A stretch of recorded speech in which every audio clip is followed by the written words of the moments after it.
Go? All right. Call the meeting to order. Will people did it already? Gotta do it again for the camera. Calling the meeting to order. Will you please rise for the Pledge of Allegiance?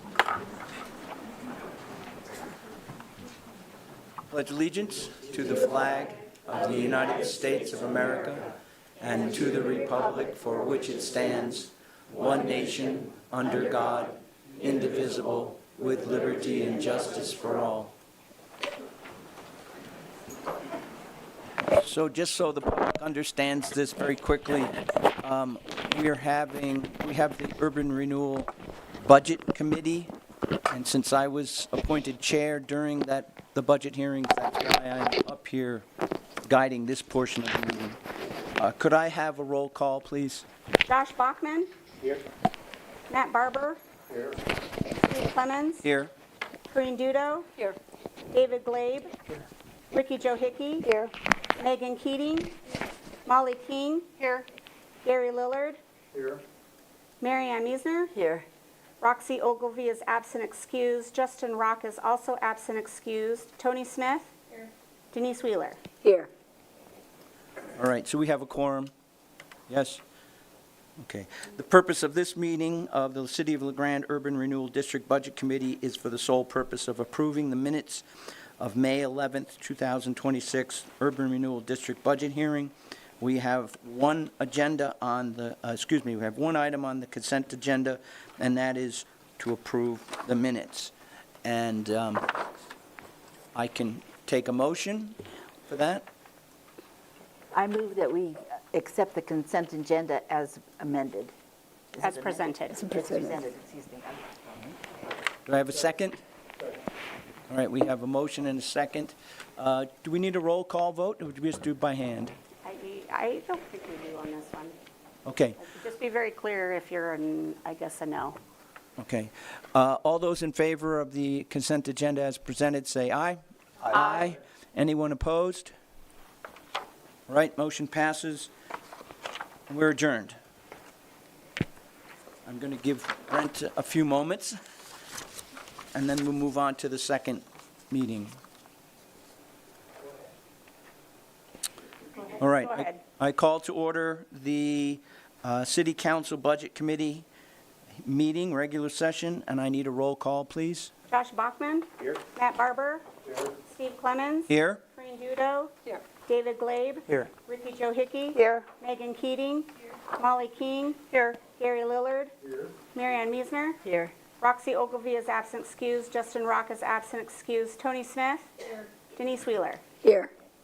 All right.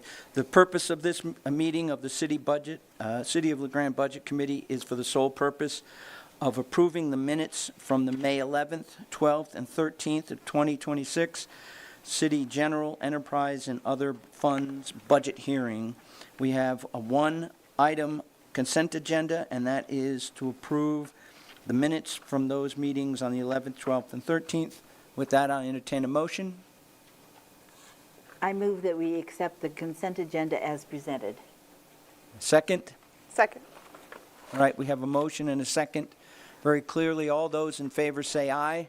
Aye. Anyone opposed? Motion passes. I adjourn the second meeting and turn it over to Mary Ann.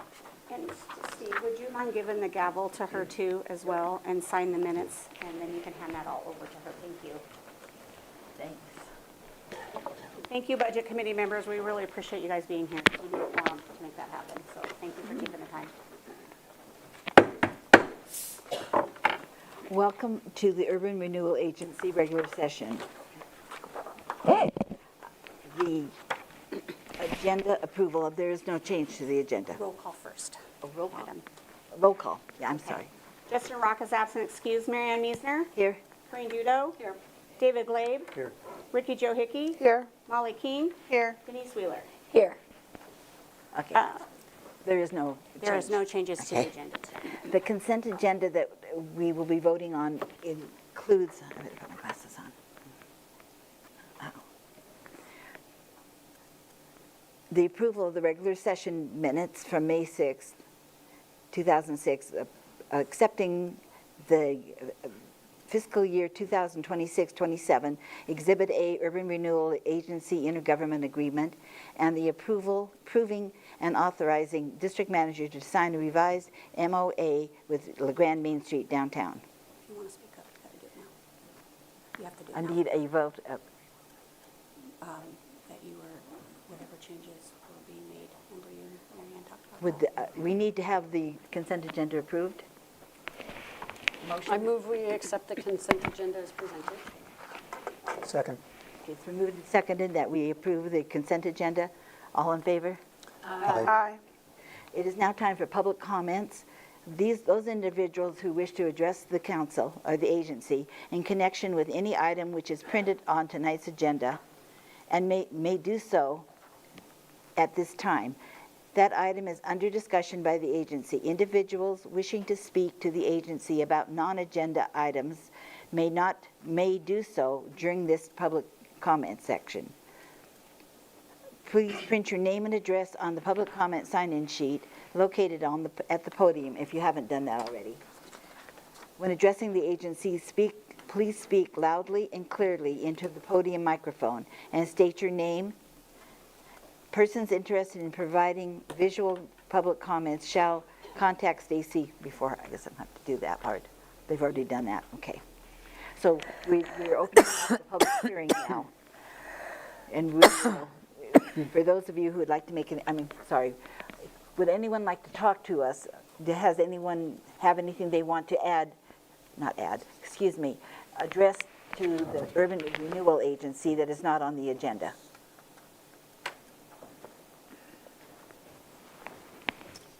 Yeah, there's 4 issues you had, Greg Amer, Washington Street. There's 4 issues you had up on the screen on urban renewal. And I couldn't verify 3 of them.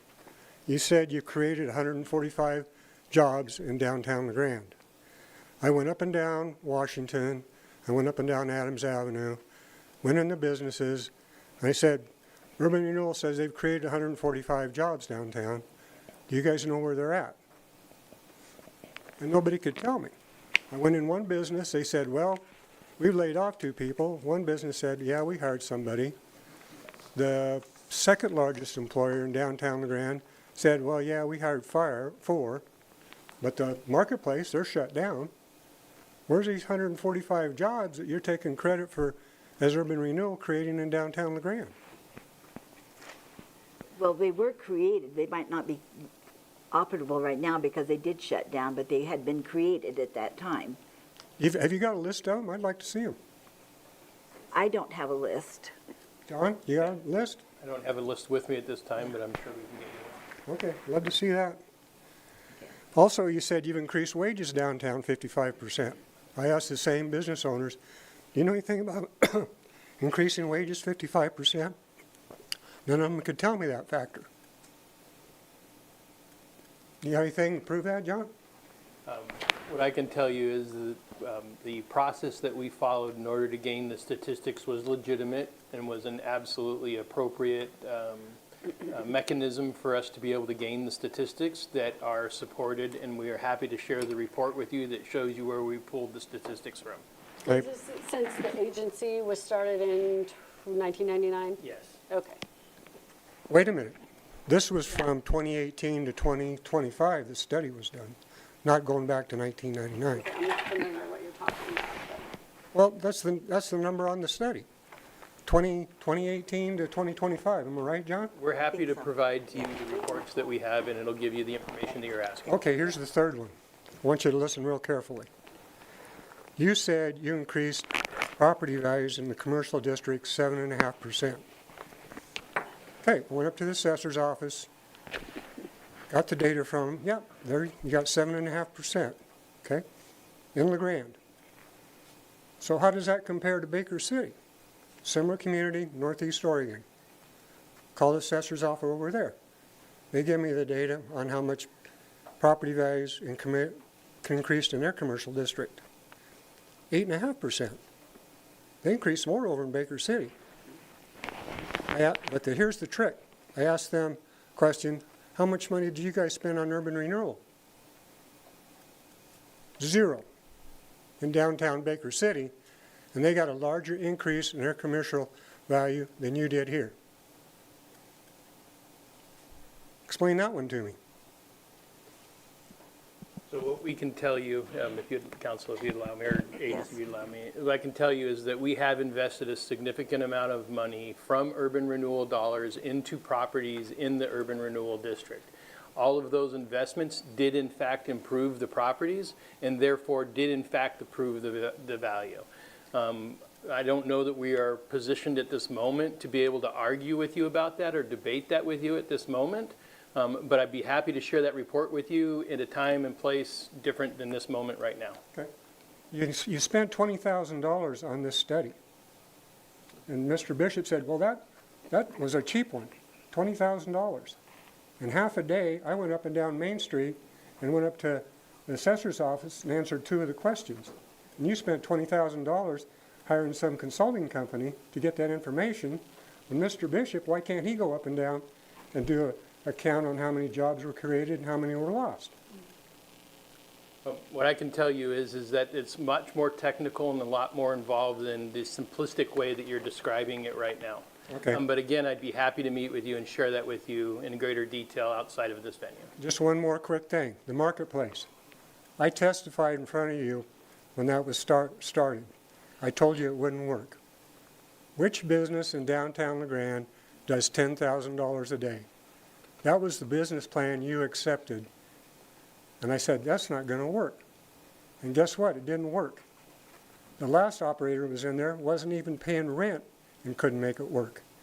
But you gave them $500,000 of the hard-working taxpayers' money, and they didn't do what they said they were going to do. And then you let them off the hook and said, no, you don't have to pay us back. And you never got an operating statement that they had the ability to pay it back. Thank you. Thank you.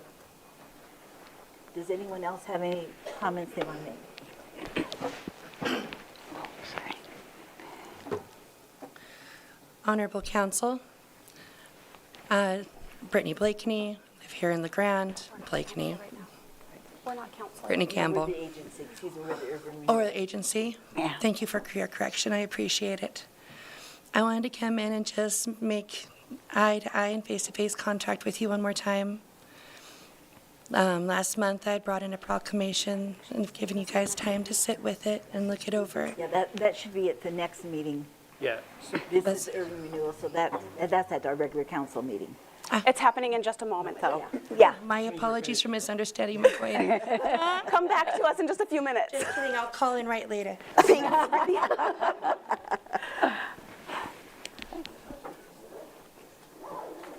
The public, can I open the public hearing? That's already open, right? Yeah, and I believe Mayor Rock is here. Pardon? Mayor Rock just showed up, so I don't know if he wants to come in.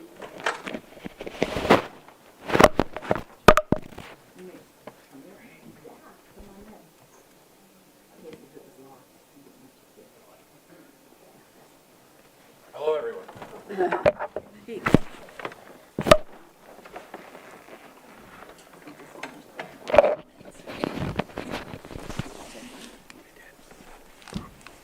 All right.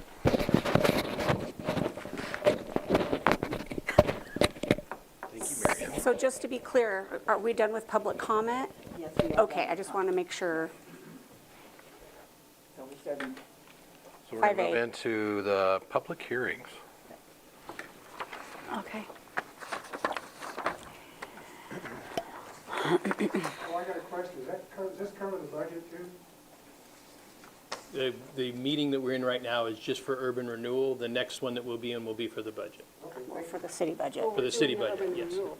Yes. So right now, we're going to move into urban renewal.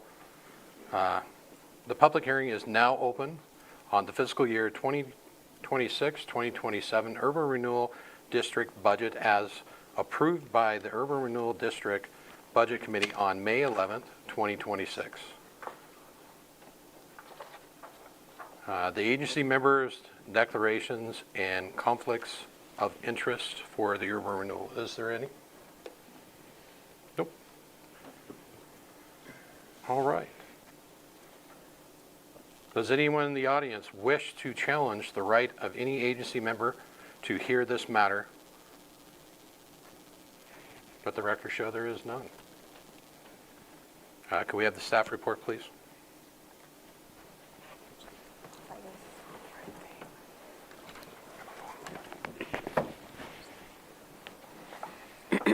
Okay, so, excuse me, Mayor and Council, our agency, in May, as you know, the Urban Renewal District Budget Committee met and after advertised, considered, and accepted the public testimony in connection with the proposed fiscal year 26-27 budget.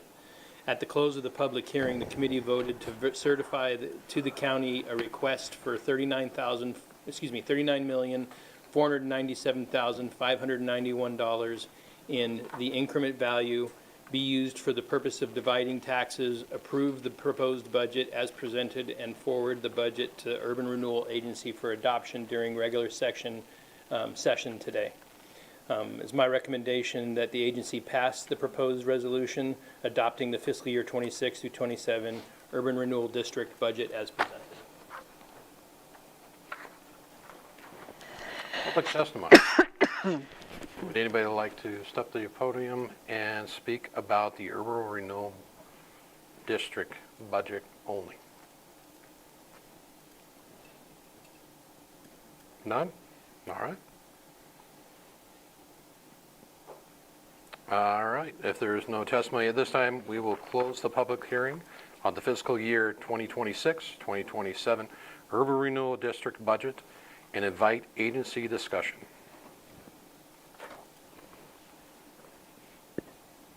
There is no discussion. Motion? I move that the proposed resolution adopting the fiscal year 2026-2027 Urban Renewal District budget be read by title only, put to a vote and pass as presented. Second. We have a motion and a second. Is there any more discussion? At this time, could the city recorder read the proposed resolution by title only?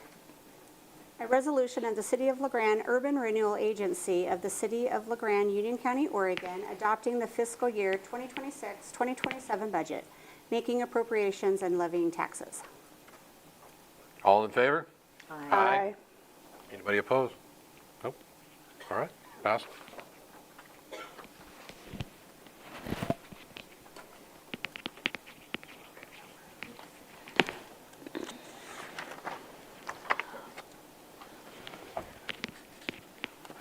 Sorry, my binder's a little, right there. I'm good, I'm on it. All right, now we're going to move into the Urban Renewal Agency Action Form. With this one, receiving the Urban Renewal Impact Study. With that, can we have the staff report, please? Thank you, members of the agency. So this is actually the report that is in your packet, and it's also the report that Mr. Emer was just discussing. I think Mr. Emer was drawing specific reference to two slides presented during the budget meeting. At that point in time, we had received a final draft. We're still working on the final versions of that. Those slides made it into the budget presentation because they did, I think, give a fair and accurate representation of the impact of the district as we were having that discussion. The packet that is in your packets was actually commissioned by city staff based on the direction of council or the agency back in, I believe, February at the retreat. And the real question was the agency wanted to document and see what is the effectiveness of how we have been expending urban renewal. And I'm not going to go through the report line by line, but I'll talk a little bit about methodology because I think that addresses some of Mr. Emer's concerns. And we'll talk a little bit about a couple of key findings that I think are particularly relevant. So first of all, the methodology, we worked with a consultant. We looked at all of the urban renewal grants that had been issued that included the Main Street facade grants as well as the call for projects grants. That process actually, while the agency or while the district formed in 99, the first grants, I believe, were in 2010.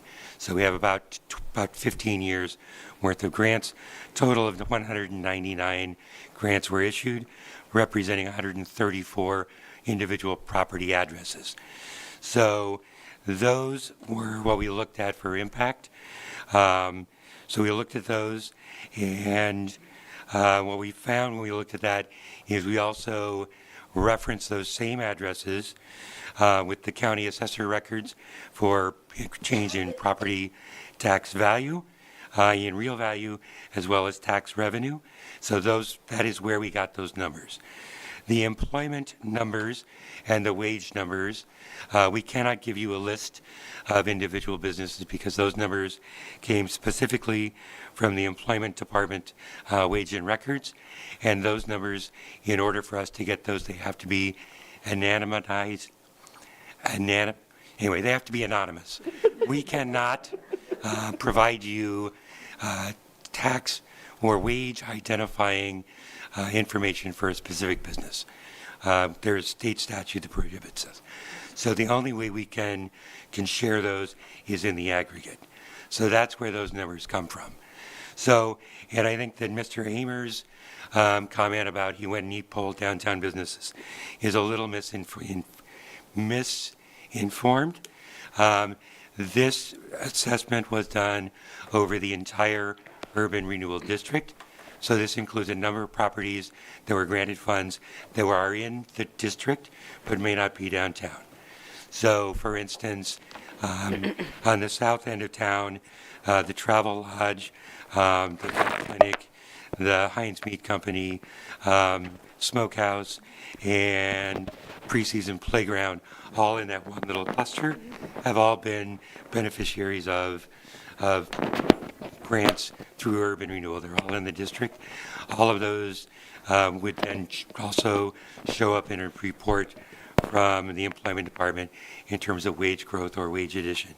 Some of those, like Heinz Meat, obviously there was job creation because that was a brand new business, and the second grant actually funded an expansion of that business. So that's where the numbers come from. We also have the business park. We have a couple of grants out in the business park. This report did not assess the impact of the initial investment in infrastructure. This report really focused on the question of are the urban renewal call for projects and facade grants effective at what we hoped they would do. And I think when we look at the anonymous data collected based on address, so that there's no my interpretation or Mr. Hamer's interpretation, here's what they're reporting. Those addresses are reporting to the state wage and employment offices. The numbers are pretty significantly indicative that we are having a positive impact, both in terms of property tax revenue, real growth in property value, and in job and wage creation. And we specifically, as a comparison, tried to compare those growth numbers to the areas in LaGrande, but outside of the area, outside of the district. So that's where we have those comparison numbers. And so I think that's the state of the report. I think one of the other interesting findings that you'll find is if you look at page 3 and you look at other comparable urban renewal districts in the state, comparable mid-sized small towns throughout the state, when we look at a variety of numbers in terms of revenue and just value in the district, that we are consistently in the top 3 among communities our size in terms of impact, positive economic impact from the district. So I think that's where I would like to leave it. Unless you have questions, I'm happy to answer questions you might have about the materials. But I think what I would would leave with you with is really a clarifying comment that while I understand Mr. Hamer's concerns, that his comments regarding the validity of the numbers is simply not accurate, and particularly reference the fact that this is really a district-wide representation of impact, not just a downtown specific fragment of the district. So with that, I'm happy to answer any questions or let you move on to the rest of your meeting schedule for the evening. I have a question. Oh, go ahead. I was just going to ask for any questions. Oh, sorry. There's one over Right there, in. Mr. Mayor. Is there any way that you can get that information out so people will be more informed? Because I know that's something that we're trying to do as a city, to be more transparent in everything. Is there any way that you could have that information out? That information is on the website. Okay, I know the media has it. I don't know what their schedule for operating with that is. We are currently doing an article for our website and also a schedule for social media distribution as well. So it is out there. It is in the public mind. We have waited until presenting to the council first just to make sure that council was comfortable with the information that's in the report, have a chance to receive that as the agency. And then those reports, those social media posts should be going out. But it is on the website already and has been since we received it. okay, and it's easy to access for people, correct? Yes. All right. Okay. We can put a strong effort into advertising and soliciting whether or not there's a community appetite to have a roundtable on the topic as well. Oh, okay, great. All right, That would probably be a good idea to have the roundtable on. yeah. And then we haven't set a date yet, but we have one that we're planning to do in regards to city budget as a whole. We can put that as a nuanced topic within that one as well.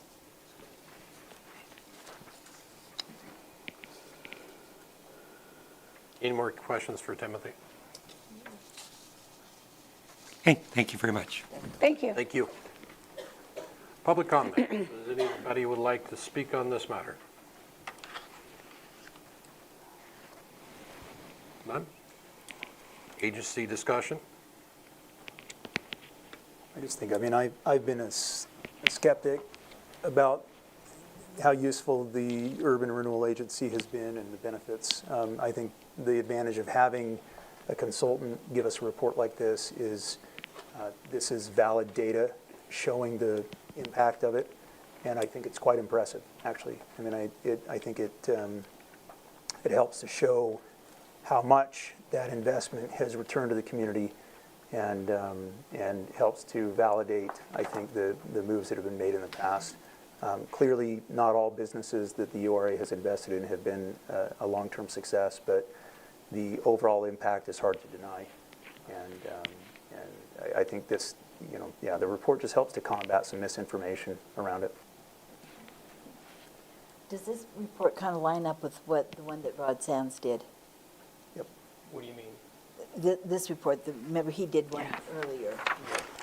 Are they kind of the What I same? can say is this validates everything that they said that the plan was intended to do. Okay, good. Okay. All right. With that, we will be closing and then going to the Budget Committee regular session. Is that correct? District manager comments. Oh, I'm sorry. I It's thought we did okay. that. Sir, do you have any comments? I do not. Mr. Mayor, just a quick staff comment. Yes, sir. Go ahead. Since we've just received the Urban Renewal Assessment Report, based on kind of where we have been and what we've done, I think this is an appropriate time to just bring you up to date that that report really is a good stepping off point for our next project.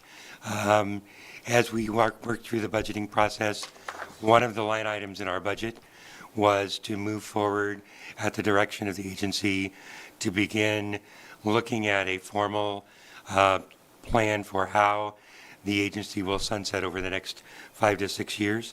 So I wanted to just bring the council up to speed that during the budgeting process, we have, once the budgeting committee recommended approval and we anticipated moving forward, we have reached out.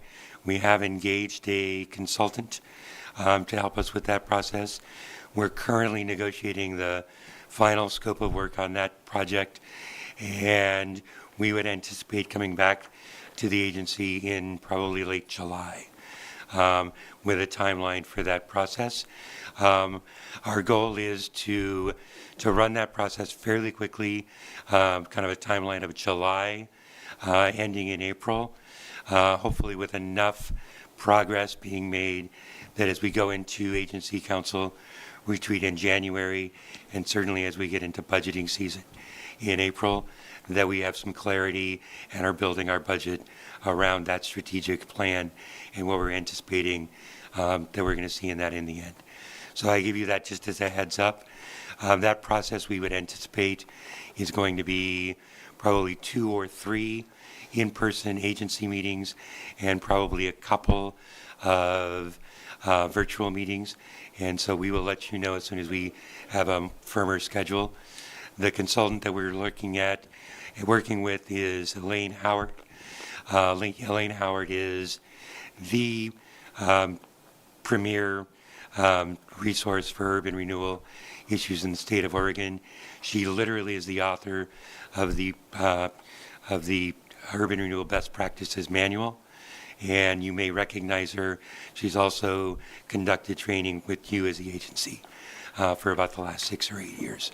Yeah. So we find there's probably some extra value just with having a consultant who has some sort of institutional memory working with this agency and some of the past work that we've done. So to engage them in helping guide that sunset may add some added value. So that's just a quick heads up, and I appreciate the time. I know you've got a busy schedule, so I won't detain you later. Thank you.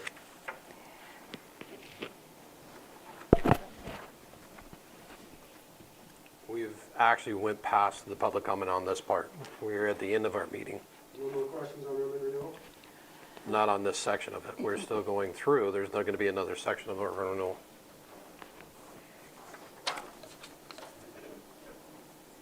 Ms. Stacy, you want to? So you're on agency member comments for Okay, you thank you. guys. Any comments of the agency?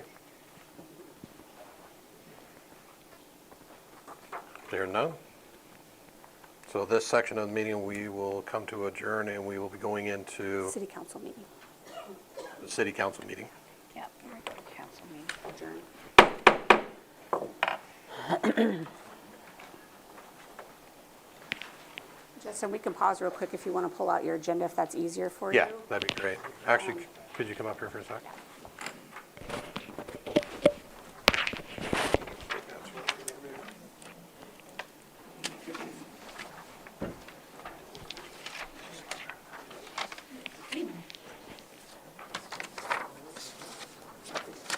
I always will.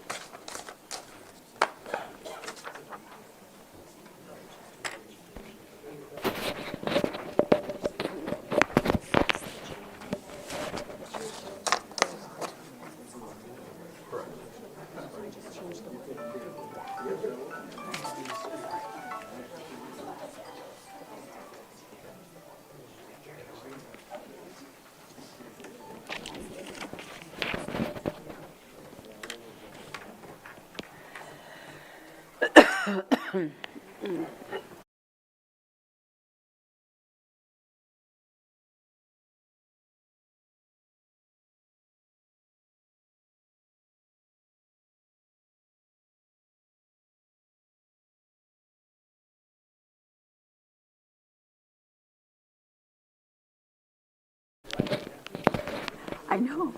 I just look and I go, okay, he doesn't have, but look at, this guy doesn't have a head either. Ready to go? All right, I'd like to call to order. Do we have a roll call Justin Rock, here? Marianne Miesner, Here. Queen Dudo. Here. David Glabe, Here. Ricky Joe Hickey, Here. Molly King. Here. Denise Wheeler. Here. Is there any changes to the agenda this evening? At this time, there's no changes to the agenda. Okay. Consent agenda.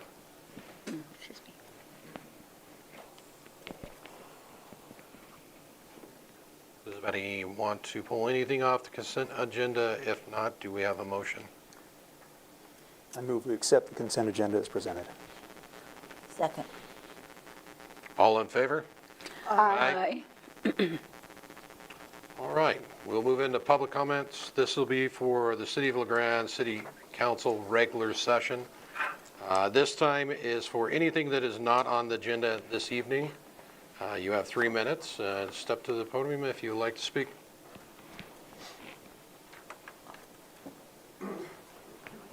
Greg Amer, Washington Street. I got one more thing about urban renewal. Can't- The highest valued project you're telling the citizens right And now. actually, this is the council meeting. Okay, but this is general comment. Okay. The highest priority of your projects is over at the E&I building. You're going to fund that to put in a bar and a food court, right? That's the way I understand it, That's the agency, the agency. not the council. Okay, but you approved it. But, so how is that going to affect the existing downtown businesses, if you're calling that economic development, if you put a competition within 2 blocks of them, and you're in a community that has 0 population growth? Where are the customers coming from? They're going to come from the existing businesses. Tap That was on Facebook 6 months ago saying their business had dropped off and they were wondering what they could do to increase it. The taxpayers, I think he spent $300,000 on the old Trapadera building to remodel it and give them grants and all this stuff. And now you're putting a competing business a block away, serving alcohol, serving food that's going to compete with them and try to put them out of business. And that's not economic development.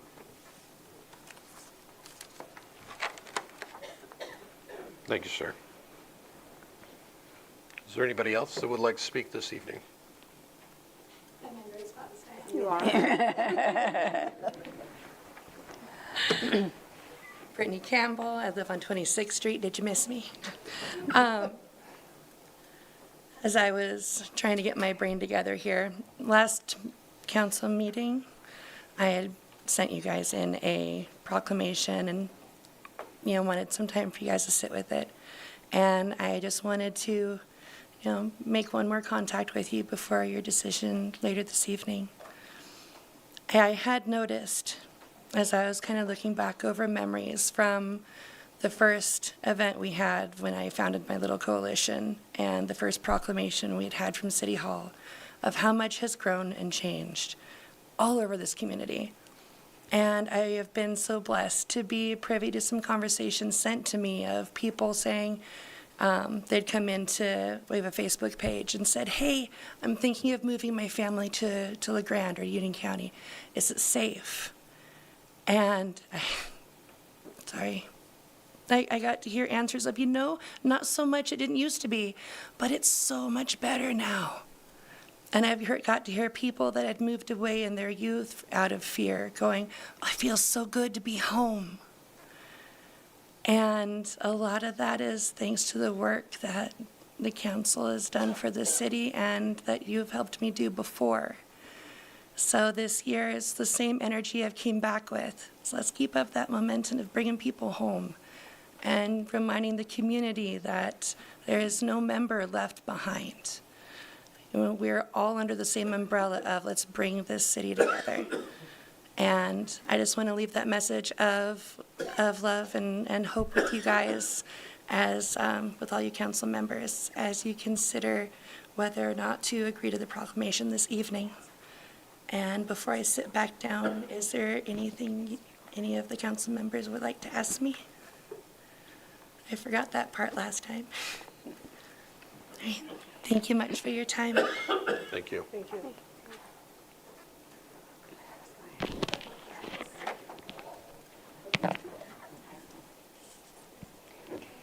Been in a room this packed since we tried to almost got recalled for licensing kitty cats. It's like, holy moly.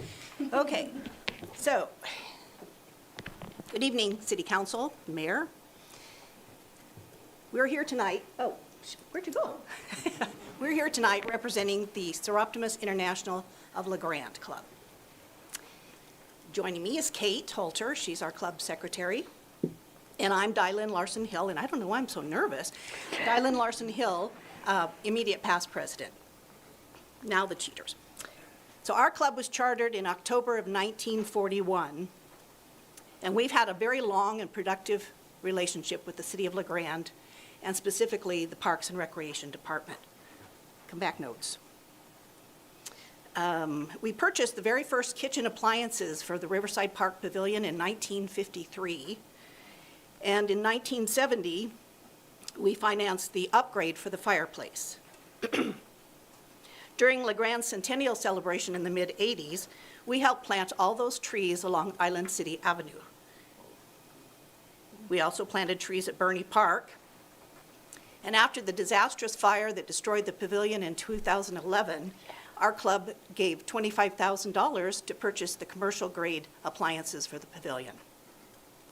We were also able to help design the kitchen, and women didn't really know how to design a kitchen. We did a good job. We pitched in to help with many playground and beautification projects over the years.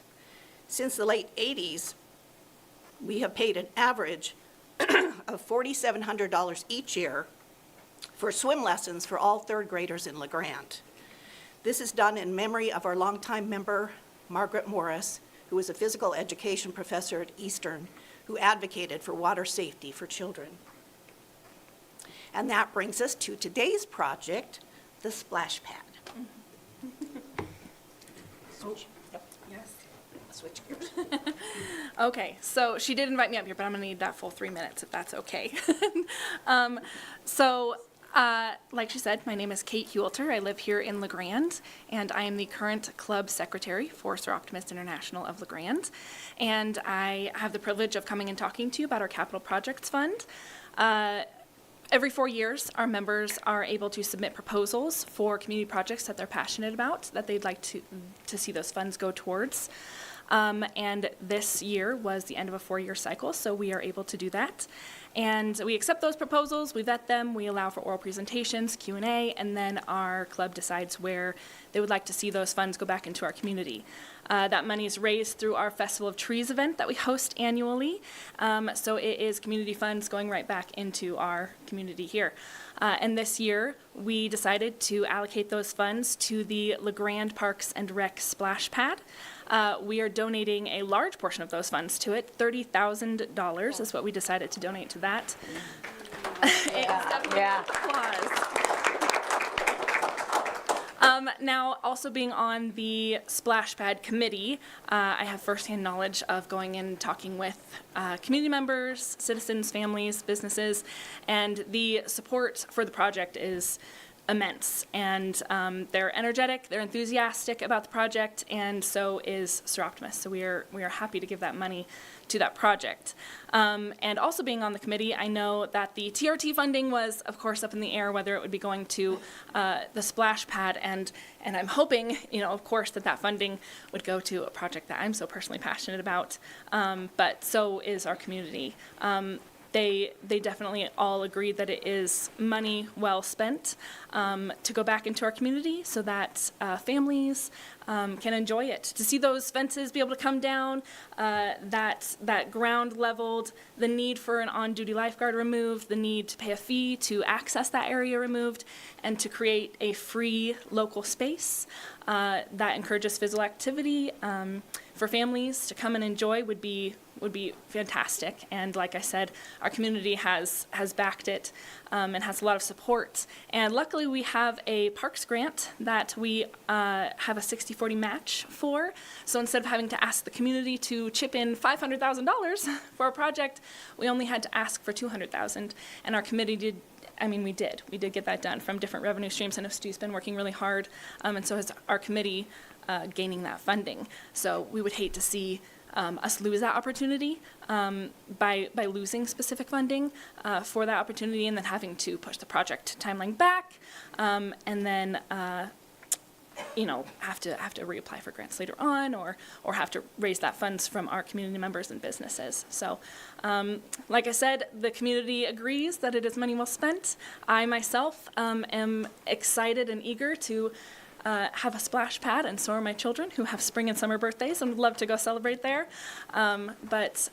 Yes, so Sir Optimist is happy to grant that project for Parks and Rec $30,000 tonight. And we did bring our enormous giant check for a photo shoot. City manager, probably should come up. Let's do a quick photo op. Come on. Picture time. Oh.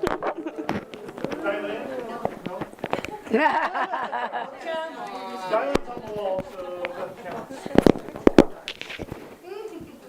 What's the next one? Who's taking the picture, Stu? Who's your person? I love it. Say, who's taking the picture? He's going. Yay! Thank you.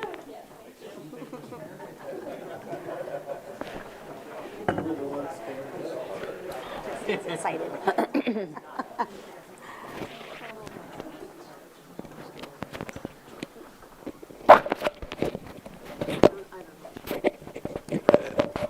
Hi, my name is Kate Puckett. I am a commissioner on the Parks and Rec Commission, and I am here to also say that I support the $75,000 that the city was planning to give, which will help us get the $5,000 that we need.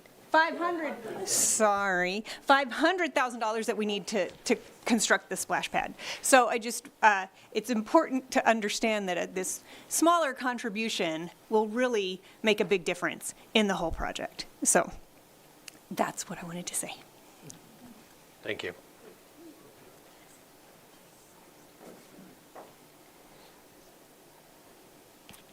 I too want to just reiterate some of my comments that I made in the Budget Committee about the splash pad and recognizing it as an infrastructure that will help with the tourism in La Grande. The city needs to continue building the infrastructure that brings the visitors back to La Grande. City invests in the splash pad will be a significant addition to the parks and to the city infrastructure. The splash pad will benefit the tax-paying citizens along with a concrete attraction that will bring the tourists back here in La Grande. Business owners, city residents understand that the park amenities draws tourists to La Grande. Look at the many thank you boards and the banners around the parks as a testament of their understanding that infrastructure is what gets tourists to return and spend their money in La Grande. I encourage you, as the decision makers for this year's Budget Committee, to focus on the concrete attractions that benefits the citizens and encourages tourists to come back to La Grande. Thank you. I also have, at the Budget Committee hearing, there was a comment that some people didn't know where they could donate. So I did bring a flyer. I did ask ahead of time, and they said I could pass it out. Thank you. If you already have one, Yeah. pass it along. Yeah. Thank you. Thank you. Do you have extras? I'll take a few. Okay, great, thank you. I just need one for. I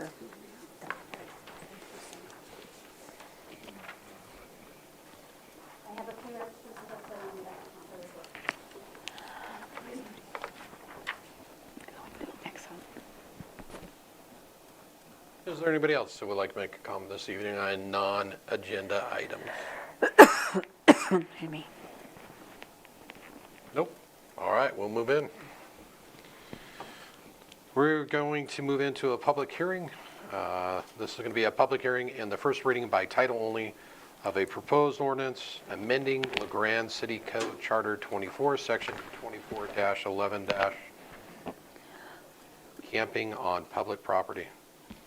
At this time, we will open the public hearing and ask the city recorder to read the rules of order in its entirety. These rules of order are applicable to the public hearing for proposed ordinance amending Chapter 24, Section 2411, camping on public property of the Code of Ordinances for the City of LaGrande. This is a legislative hearing, therefore counselor ex parte or pre-hearing contact does not apply. The hearing will proceed as follows. The mayor will open the public hearing and request the staff report. The mayor will then accept public testimony relating to the matter.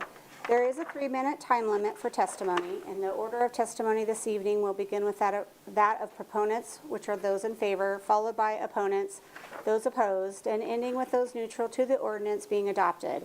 The proceedings are being electronically recorded to be converted to written minutes. When testifying, please step to the podium and clearly print your name and address on the speaker sign-in sheet. Please state only your name before addressing the council. Members of the City Council may ask questions of the staff at any time, and subsequent to deliberation, the mayor will close the hearing. Thank you, Stacy. With that, can we have the staff report, please? Yes, Mayor and Council. This ordinance updates portions of our existing camping ordinance to improve clarity, strengthen enforceability, and better align the code with current state requirements. The proposed changes primarily do 3 things. First, they update and clarify the definitions of camping and campsite and remove the separate definition of camp paraphernalia. Second, they establish regulations related to overnight sleeping in vehicles on public property, including prohibited locations such as residential areas, the historic district, and areas near schools, while also providing notice requirements, enforcement procedures, and an appeal process. Third, they create a formal appeal process for violations to ensure due process and consistency in enforcement. This is the first reading of the ordinance, and staff recommends approval of the advancement to the next step in the ordinance adoption process. Thank you.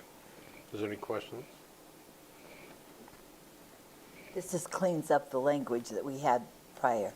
If you recall that, going back several months, we had some things that were going on. We had some attorneys that were involved, and ultimately this is stemming from all of that activity. Okay, thank you. Thank you. Any more questions for City Manager? At this time, we would like to invite public testimony on this matter. Councilor discussion? So I noticed that this is from, what was it, like 9 p.m. to 7 a.m.? So that won't impact people set up tents when they're at softball tournaments or swim meets or something like that. So this will, by my reading of it, it won't impact that. The answer man. Hi, the things you're mentioning are Parks and Recreation related, so I know that Exactly. answer. So those, the parks ordinance is different and authorizes the director to authorize camping through special event permitting. So it's a different, People could camp overnight. if for a they swim have meet or for a softball tournament or for things, if the Right. director approves, yes. So there's a permitting process essentially with an event application that could get approved for that use, yeah. So city parks could be used for overnight camping in that case. But only that case. Right, the director has the authorization and ordinance to approve camping situations in city parks.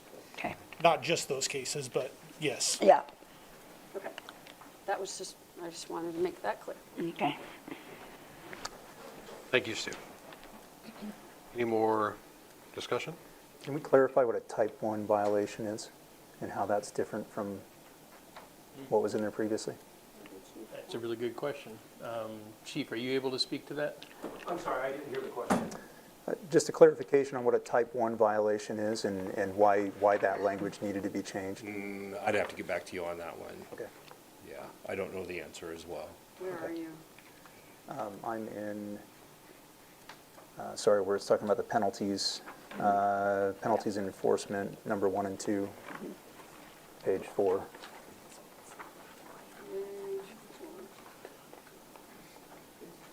Go down a We'll little get bit. the answer to that to you and bring it back for the next. Okay, thanks. Thank you, Chief. Any more discussion? At this time, could the city recorder read the proposed ordinance for the first time by title only? An ordinance of the City Council of the City of LaGrande, Union County, Oregon, amending Chapter 24, Section 24-11, camping on public property of the Code of Ordinances, City of LaGrande, Oregon, and declaring an effective date. Thank you. At this time, the public hearing is continued to July 1st, 2026, at which the time the proposed ordinance is scheduled to be read a second time by title only and considered for adoption.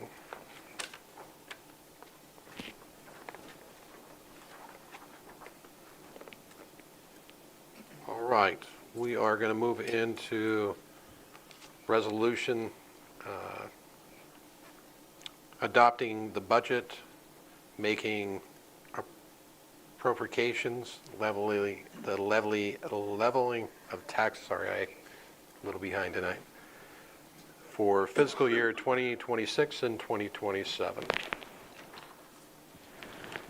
The public hearing is now open on the fiscal year 2026, 2027 City of LaGrande budgets and state revenue sharing as approved by the City of LaGrande Budget Committee on May 13, 2026. At this time, is there any counselor declarations and conflicts of interest? That'll be me. For the city budget, I am declaring a potential conflict of interest because of the City of LaGrande has competitive awarding contracts for towing services which include a business in which I have an interest that could receive payment from the City of LaGrande's general fund budget or the city's budget. I do not believe this potential conflict of interest will influence my decision regarding the city's budget and that I can remain impartial. Therefore, I will be participating in the discussion only, but not voting on the city's general fund budget. I do have one more for the enterprise fund. I declare a potential conflict of interest for the city's enterprise and other fund budgets because I own a business that potentially does business with the Public Works Department based on potential for tire sales to the Public Works in the future. I will not participate in any discussion or vote that has anything to do with enterprise or other fund budgets. At this time, is there any citizens that would like to challenge any of the counselors or committee? Nope. We have a staff report, please. Yes, as we discussed earlier in the previous meeting, we held the budget hearings. That included the budget hearings for the city budget as well. Coming out of that, there was an agreement in which what was going to be the intended budget going into fiscal year 27. We are here tonight to adopt or propose the adoption of what was agreed in regards to that budget. Recommendation is for us to approve the budget as outlined. Public testimony.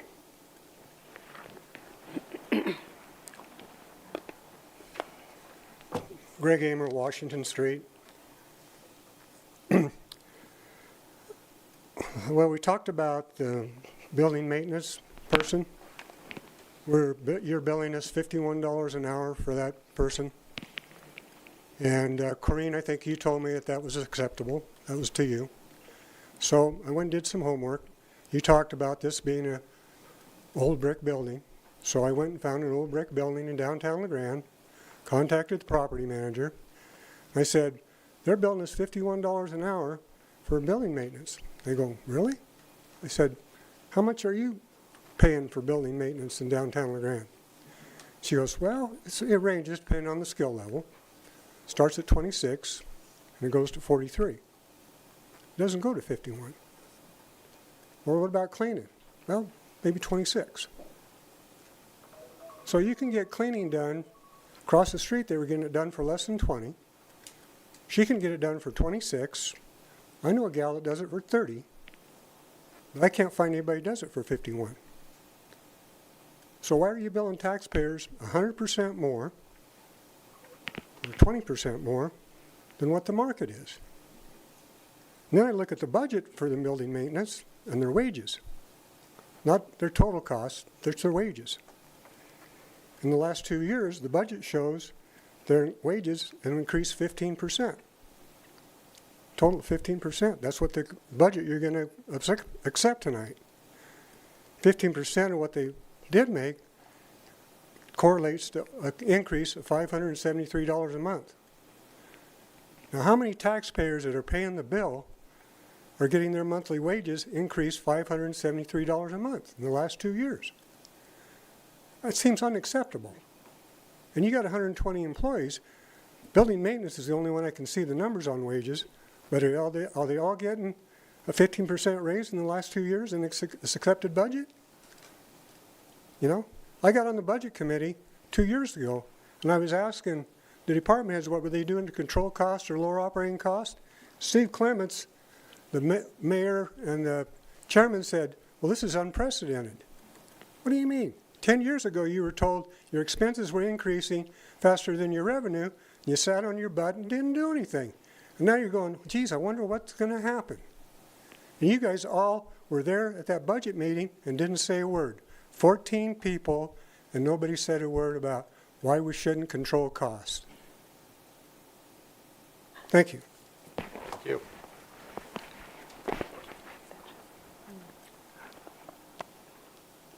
Is there anybody else that would like to speak on this matter?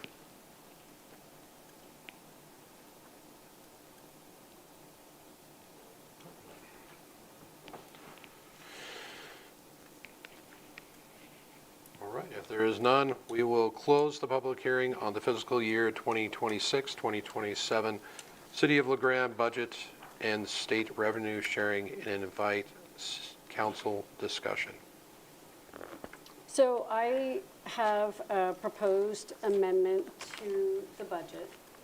I feel like we were presented a budget, and, well, we were presented a budget, and I usually take 2 weeks to go through this budget and look at it line by line. And we were given a budget, and it was not what the council had wanted, and a proposal went out to cut 10%. And the next night, that was presented to us, and we had 10 minutes to review it.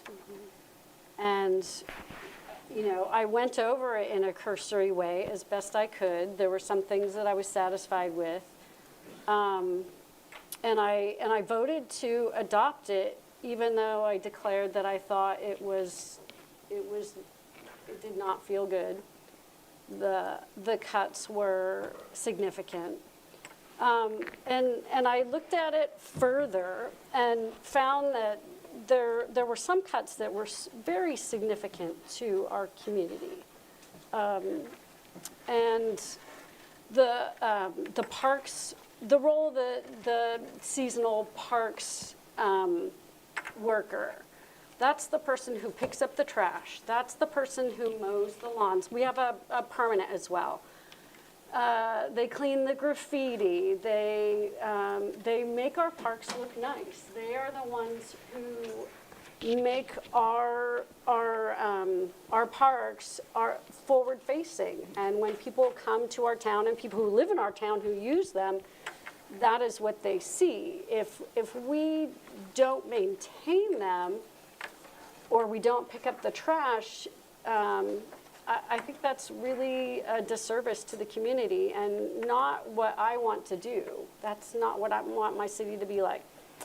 And then the second piece was the library. The service cuts, the specific lines of the service cuts to the library are things that mostly serve kids. It's the kids, teens, adults activities, the early learning tubs that are very well used, the Library of Things, which is a very cool thing if you don't know what that is, tiny art, author visits, CDs, DVDs, magazines, and all of those things are really impactful to our community, and it's a very small amount of money. For the library, $43,000, $500 in programming funds is what we cut. And I just think that that's unacceptable. I propose amending the presented budget to restoring the park seasonal worker at $27,426, restoring $43,500 in library programming funds, and this totals $70,926. This reduces our ending fund balance to $4,007,116,617 from the $4,007,087,543, which is still a larger ending fund balance than this fiscal year, and that was 3.8 million. So we're at with my proposal, 4.7 million ending fund balance compared to 3.8 million this year. I feel like that is a safe ending fund balance to keep us stable and to keep the city moving forward financially without running into a crisis. This reduction or this rollback or addition back into the budget is 1.5% of that ending fund balance. We're increasing it by, or reducing it by 1.5%. I think that keeps us in the safe margins. That is what I want to propose, is amending the budget on those two items. So I'm open for discussion on that. I understand your reasoning, but I don't think it's appropriate to do once we already had that meeting with all the participants on the budget committee. It was done, and I think it would be uncool to do it now by the council. I mean, we're stewards of the money. Our authorized or our ability to modify it by 10%. Yeah, I understand that, but I don't think it's cool. Yeah, I understand, and I feel the same way, but we're in a predicament that we have to worry more about our financial stability as a city. We're not taking in as much as we spend, and so we have to do cutbacks. And I am so impressed with the heads of the departments to go back with their employees and to figure out how can we save the city some money. Because that's kind of what we talked about in our retreat. We wanted a balanced budget. We requested that last year as well. Because we know that if we spend more, just like everybody knows, if they spend more than what they take in, you're going to have issues. And we want to keep our city running, and we don't want to do cuts, and we don't want to fire anyone. And so I think we kind of need to stay to the agreement that we agreed to at the budget committee. And we all need to find different ways to bring money into our community. And I'm not saying big things. Little things add up. You know, $10,000 here, $10,000 there. It will all add up. I think we, as a community, need to work together for the financial stability of our city. And I totally agree with you, but I think we're in a position that we have to buckle down. I mean, every household sometimes has to buckle down, and I think we just need to at this time. I feel like we made this decision in haste without enough time to assess it. I understand what you're saying, Corinne, but I agree that we need to honor what our administrators did. They did thoughtfully. They decided this is what they could cut. We asked them to cut more, but they could only come up with this year. Next year, we'll probably have to lay off people even. So I can't see adding that back in at all. Hey, John, what option would the city have to create a Friends of the Grande Public Library type of, fund, do some fundraising? I mean, as I looked at this, nobody likes to see programs cut. Most of these were ancillary things. These are not core library functions. They're the Saturday programs, or they're the sort of ancillary things that make the library a fun place to be. But I think that's probably what the staff aimed at doing, looking and saying, how do we get back to our core We don't want to cut from that, but maybe we have some fluff along the sides that we'd like to have, but this is not the time to do that. So I guess I'm just wondering, can we do something like that to allow the community perhaps to raise funds for things that the city can't afford, for those Saturday programs, things like that, where those to whom it's of greatest interest may be willing to go in and help the city to fund these things. Maybe somebody wants to sponsor. Some of this was periodicals being cut. To be honest, I can't think of a single time I've seen somebody reading a lot of the magazines that we have subscriptions to. There are probably some who do, but maybe somebody wants to sponsor that. They're fond of a particular periodical, and they say, I want to sponsor that for a public library and make that accessible to the community. Is there an avenue for us to do something like that? There is an avenue, but for me to be able to explain all the nuanced rules associated with what it would take for us to implement that, I'm not necessarily prepared to explain it right now. Yeah. I think, Heather, if you're willing to speak to it, bottom line is there's a method. I'd have to come back to you to share that with you as to what it would be, in order for us to make sure we're doing it the most legal way. But it's not as simple as donate it and we can give it. Okay. Wouldn't this be more appropriate during a work session versus where we're in the middle of trying to accept a budget? I'm just saying, because I stand with the comments of the others that have been made. I don't think it's appropriate to add this back in. We asked for 10%, we got 5% back. We didn't even get what we asked for. But I guess what I'm trying to say is Corinne, there may be another option to get some of this back that doesn't come out of the city's diminishing pocketbook. Yes. It's not a diminishing, we actually have a higher ending fund balance than this fiscal year And- with this. But that's, we wanted it. We want that so we can carry it That's over. our goal, is Yeah. to keep that up. I stand with taking care of our kids. I'm in agreement with you, Corinne, and I think if we are unwilling to add that back in, then as counselors, it would be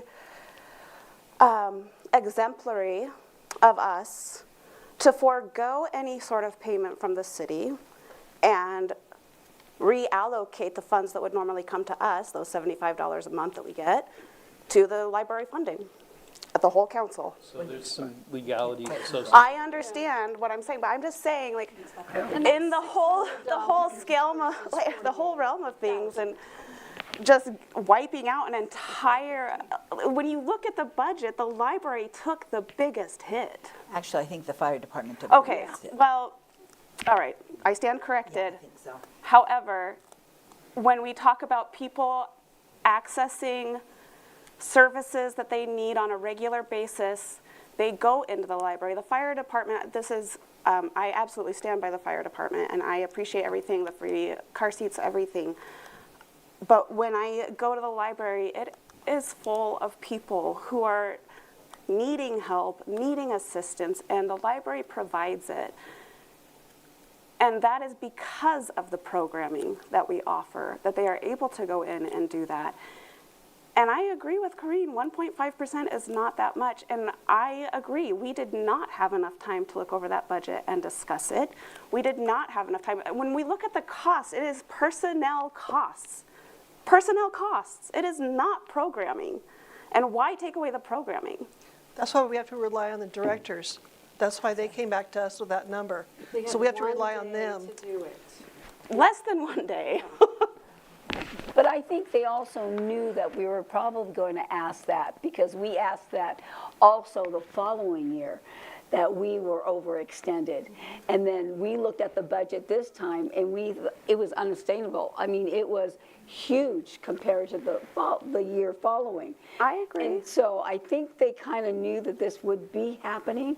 So I don't think it was just an instant thing that they had to, I think, deep inside, I think they kind of figured that out. You think they knew that Councillor Glabe was going to say we need a 10% cut across the board? I think Why didn't they give us that in the first place? When we asked for a neutral budget, I think they knew that when we asked Yeah. for something less than a neutral budget, that Right. was probably likely. Yeah. This didn't come as a surprise to anybody. This entire council listed as priority number one for the year Yeah. was And getting that's a not neutral what budget. we were given. We were given a budget. But we are well still beyond working that. towards that. We are still working towards it, even if it takes a little bit extra effort. But So you if have you to could start. allow me to contribute some conversation to this, please. When we agreed on what the priorities for the year was going to be, part of that agreement was also that we would be allowed to develop a plan that would get us to balanced. We brought you a plan that had costs within it that were going to help us to get there, and those got cut from the plan as well.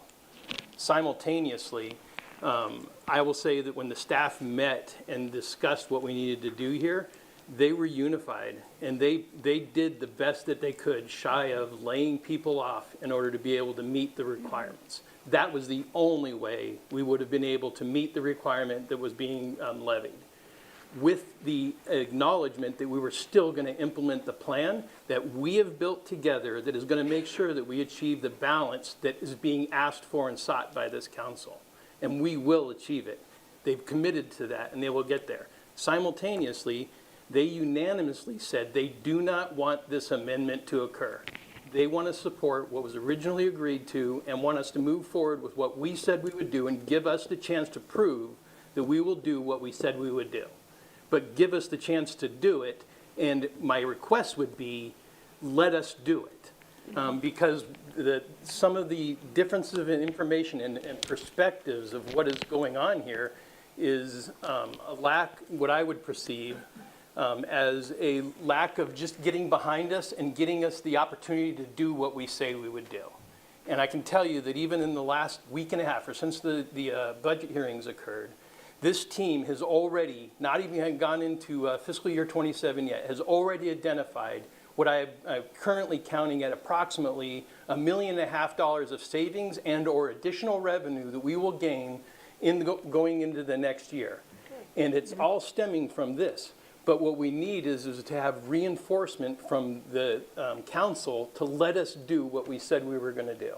And even though I agree that $75,000 is not going to kill us, what I would say is that's the difference between one job and another.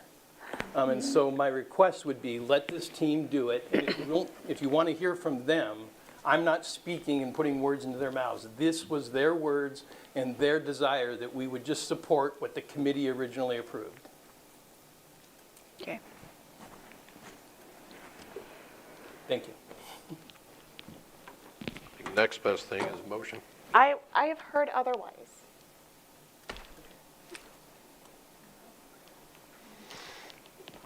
Does someone have a motion? I will in a minute. Yeah. I move that the proposed budget resolution adopting the fiscal year 2026 to 2027 budget and levy taxes be read by title only, put to a vote, and passed as presented. Second. We have a motion and a second. Is there any more discussion? At this time, could the city recorder read the proposed resolution by title only? A resolution of the City Council of the City of LaGrande, Union County, Oregon, adopting the fiscal year 2026-2027 budget, making appropriations and levying taxes. All in favor? Aye. Anybody opposed? No, So sorry. you have two. And I withdrew from the vote. We are going to move into the next one.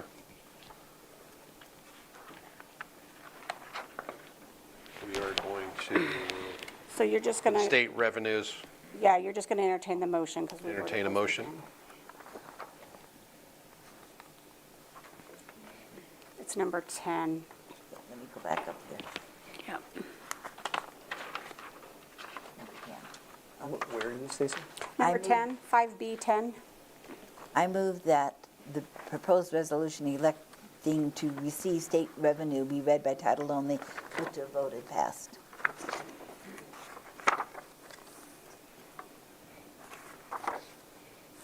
Do we have a second? Second.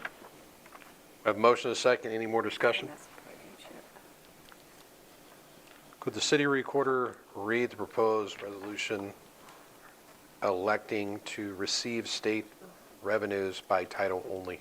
A resolution of the City Council of the City of LaGrande, Union County, Oregon, declaring the city's intent to receive state revenues.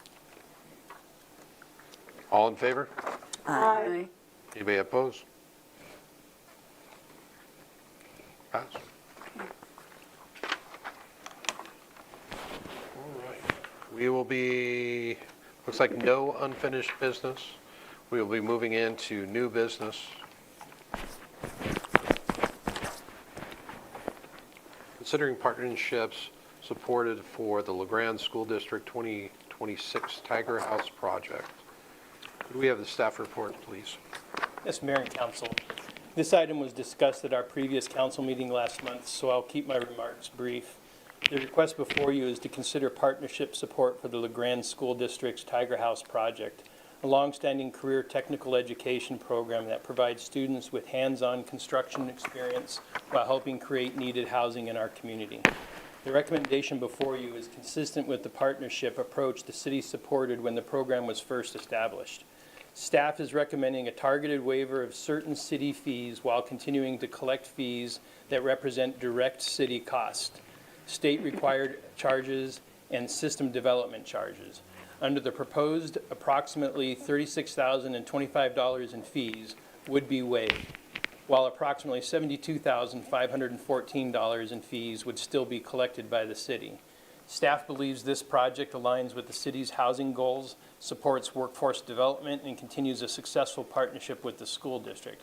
Unless the council has additional questions, staff recommends approval of the fee waiver package as presented in the council action form. I support this one because I think it gives kids a lot of opportunity to learn a trade and work constructively instead of something else maybe they might be doing, but I just think it's a good idea. And I think it's wonderful that they hire them too in the summer. Actually, These this part, can we contractors. just stick with questions for staff? Oh, sorry. Then I will invite public comments. Okay, sorry. And then we will move into council discussion. Okay, sorry. Thank you. Any questions? At this time, is there any citizens that would like to comment on this matter?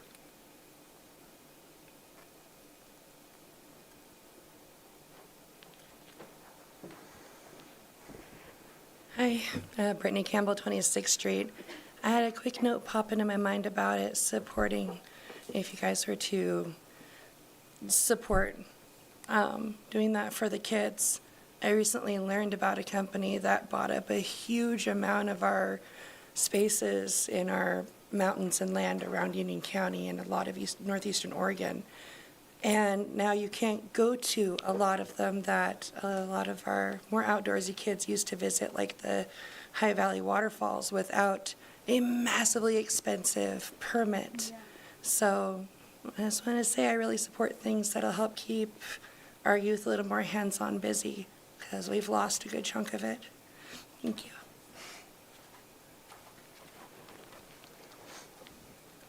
Any more comments? Councilor discussion. I think this is a good compromise of making sure that we realize our own costs in fees, but gives the school district a break. Agreed. Motion. I move that the City of LaGrande provide partnership support to the LaGrande School District Tiger House project by waiving approximately $36,025.44 of city permitting and development fees as presented. Second.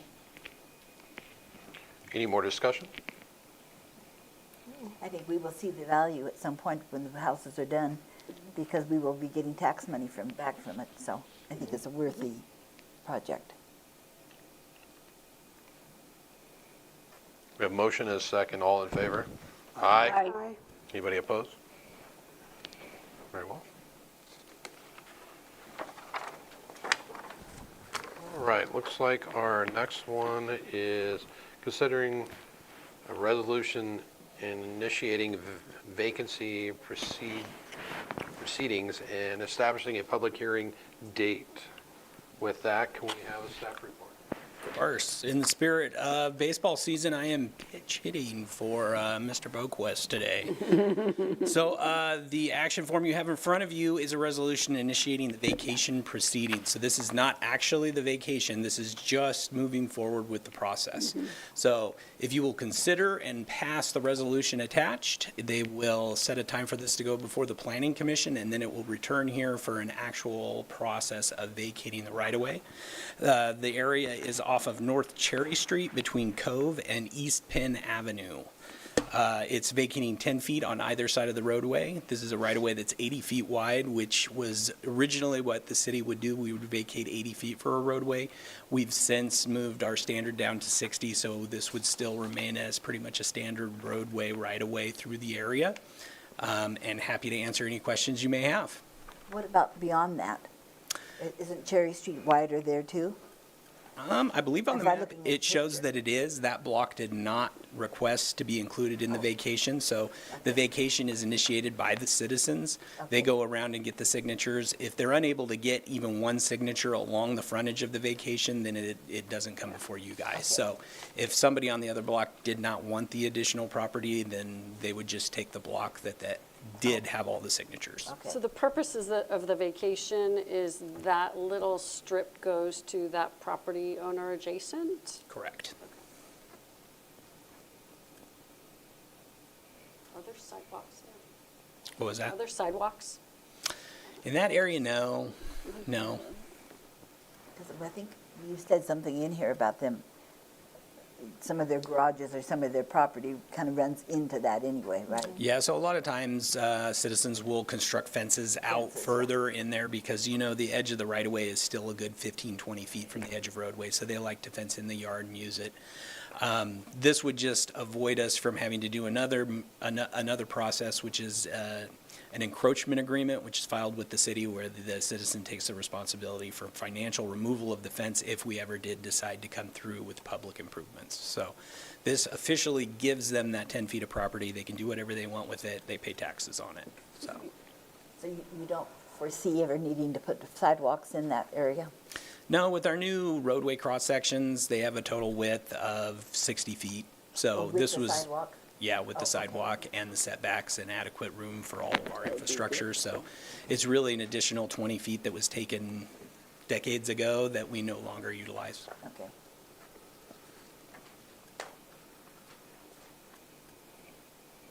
Thank you.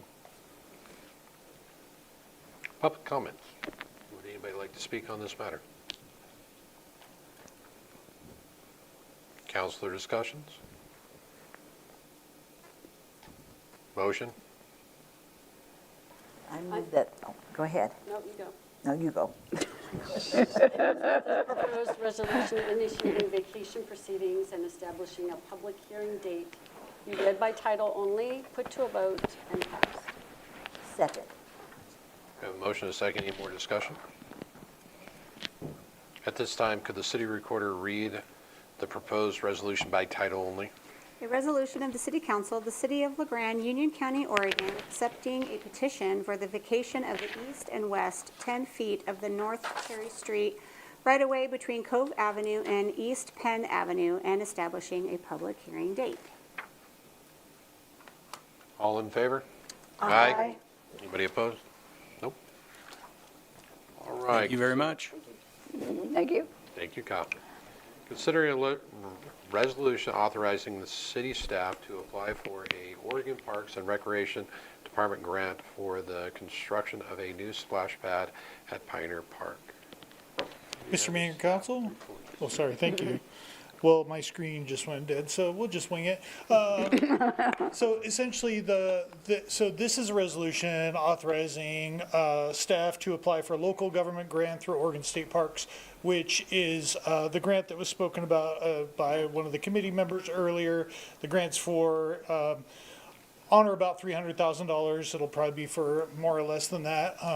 So I wouldn't say it's exactly that, but depending on how the budget shakes That's approximately what it will be. So that's part of the 60-40 match that we talked about. The local match being 40%, the 60 coming from state parks. So they require a resolution for the grant application. I want to acknowledge lots of committee members that are here tonight in several of these areas that worked hard on this fundraising effort and just awareness effort. Some of them you heard from the podium, some are quietly sitting behind the scenes. So just really appreciate the committee's efforts, and this is going to be, the grant deadline's Friday. So we should know sometime fall, winter, if we've received the grant, and hopeful to construct in spring, summer. So what happens if you don't receive the grant? Then we don't construct in spring, summer.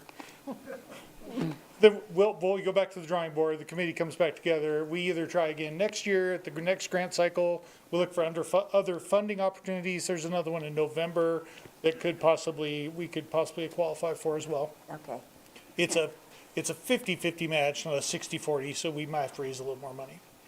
So did they fix the piece to, remember I told you I tried to donate and I couldn't? Yep, the link is there. Corrine can verify that. I think she tried the link. It should be there, so yeah. It's pretty cool. What happens if you fund one of them? I tried it. If you what? If you fund one of them, I'm sorry, Dave, what? you get like all the different parts of the splash pad that somebody can donate, like $1,000 or $26,000. Oh, yeah, so the sponsorship recognition is what you're asking about? Yeah. Okay, well, yeah, there'll be the big board, of course, at the facility illustrating who supported what, and then we'll do all kinds of public outreach, social media and website, et cetera. Sounds good. Unless I'm missing something, committee member. Yeah. $6,000 photo. Yeah, it's true. It's been truly a community, just like the Riverside project. And I don't, is that the typo we talked about? It's actually not a typo, because this is the #1 priority of the Parks Master Plan after we did the Riverside Playground. So since the Riverside Playground's done, that's what it should read as. Since the Riverside project was done, this is now the #1 priority of our citizens as illustrated in the Parks Master Plan. Yeah, the motion is incorrect, but we'll fix it. Yeah. Thank you. That's where the typo is. Yep. Thanks, Molly. Thanks for fixing the motion. Stacy's mistake. No, I'm just kidding. Just kidding. Any questions for Stu? We got it. Just picking fights up here. Thank you, sir. Thank you.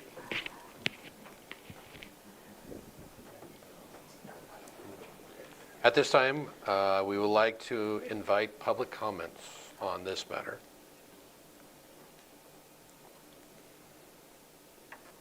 Councilor discussion? It's a no-brainer. Motion? Apply for a grant for 500, to get $500,000, sure. I move that the proposed resolution authorizing the city manager to sign the grant application for the Pioneer Park splash pad replacement be read by title only, put to a vote, and passed as presented, and that the city manager be authorized to accept the grant and sign any related documents if awarded. Second. A motion and a second. Any more discussion? At this time, could the city recorder read the proposed resolution by title only? A resolution of the City Council of the City of LaGrande, Union County, Oregon, authorizing City of LaGrande Parks and Recreation Department staff to apply for a local government grant from the Oregon Parks and Recreation Department for the construction and rehabilitation of a splash pad at Pioneer Park, authorizing City Manager John H. O'Brien to sign the grant application and any documents related to accepting the grant if awarded. All in favor? Aye. Anybody opposed? All right. Union County updates. Good evening, Commissioner. Good evening, Mayor and Councilors. Got a quick question for the mayor. Did you guys win the T-ball game? It's T-ball, sir. There's no score. What? When did they change that?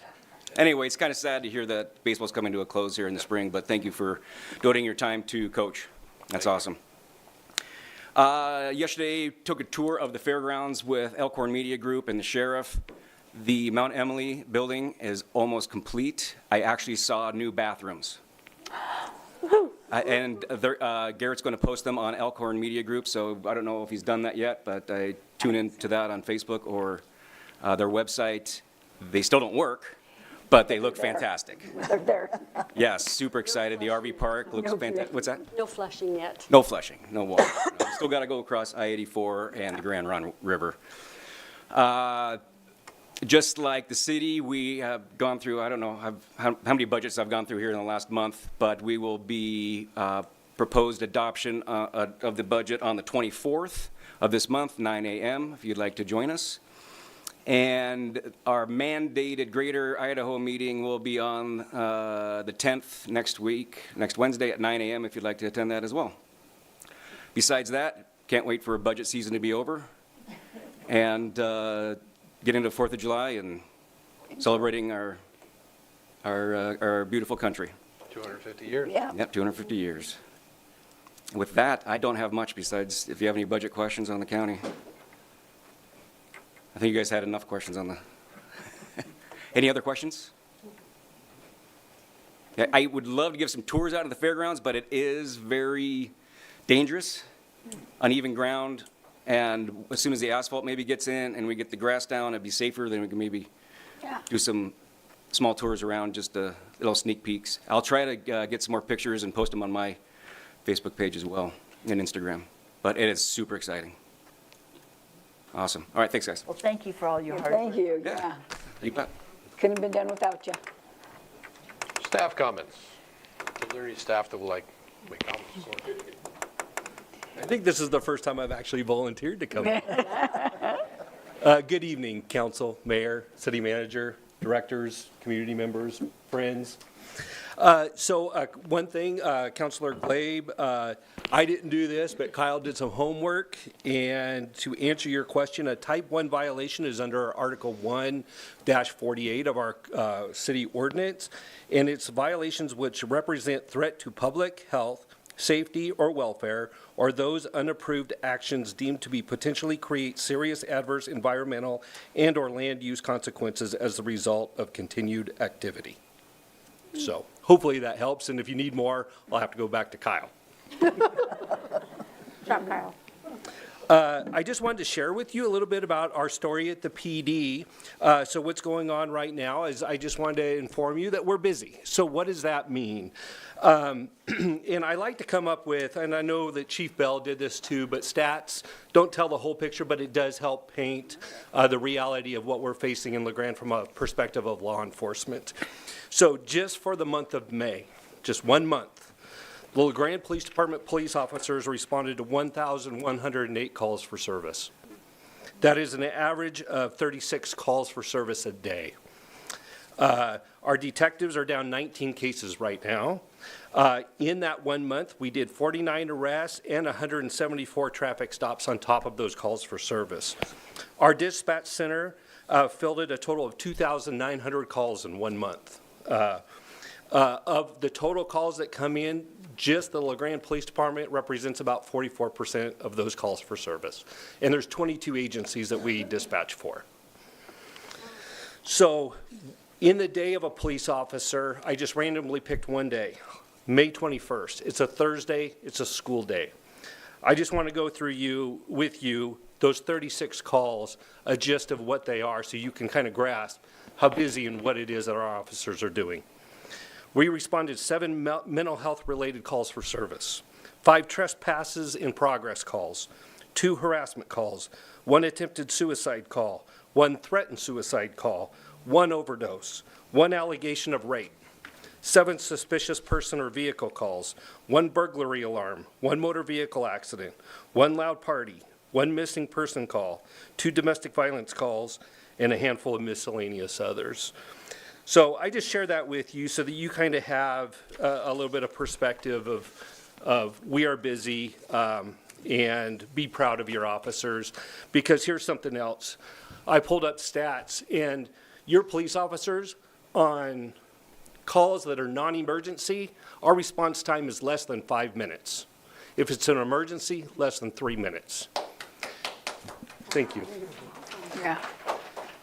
And we're doing that when we are suffocated with calls for service, as you can see.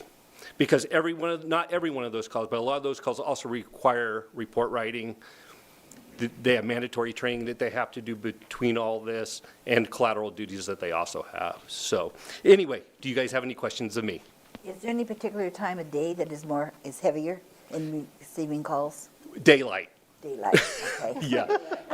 So our slowest times are from 3 a.m. to 7 a.m. Our officers are typically right at shift change at 6 a.m., responding to at least a call right off the bat. But a majority of our calls are from 10 a.m. to about 4 p.m. Okay. Yeah. And I could test how quick you guys are, because I had a non-emergency thing and bam, you guys were there. Good. So thank you. Glad to hear it. Any other questions? All right. Thank you. Thank you, Chief.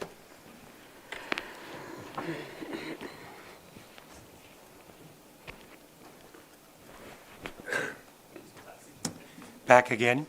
I don't usually come up here very often, but I do want to let the council know that throughout the budget process, we've actually been very busy on a couple of other projects, and I want to give you two quick updates because as we move forward, over the last month and a half, we have worked closely with the County Commission, and particularly County Commissioner Sievert, to submit an application for a designated opportunity zone with the state.